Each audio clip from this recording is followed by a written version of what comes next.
Welcome to Market Week in Review. I'm Pierre Dongosoria, strategist at Russell, based in London. This week we will cover three themes: soft US labor data reinforcing expectations of a Fed rate cut, the ECB's decision to hold rates, with French bond markets under pressure from political risk, and three, gold breaking to new all-time highs. Let's dive in. The run of US data continues to point to a cooling economy. Slowing payrolls growth, higher jobless claims, and inflation broadly in line with expectations have reinforced the view that the Fed will cut rates next week.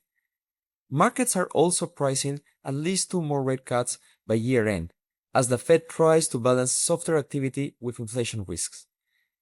This isn't a recession call, but a slowdown without major inflation pressures, which is enough for the Fed to justify easing from here.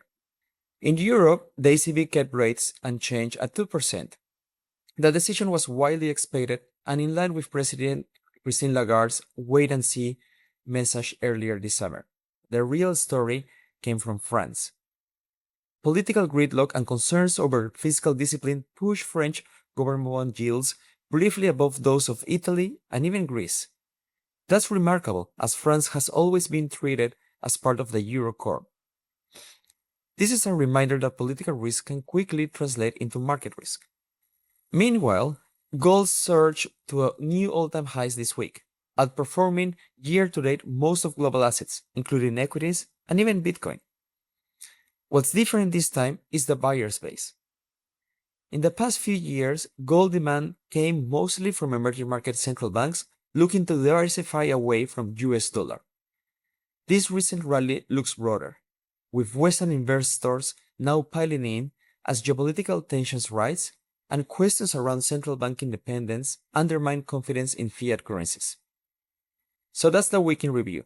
A cooling US economy paving the way for rate cuts, the ECB holding steady while France shakes European bond markets, and gold rallying to record highs as investors search for safety and diversification. Thanks for watching. Hi, I'm Sophie Antal-Gibert, Head of Portfolio and Business Consulting at Russell Investments. If you liked what you just saw and heard, consider subscribing to our YouTube channel or check us out on LinkedIn. Thanks for tuning in.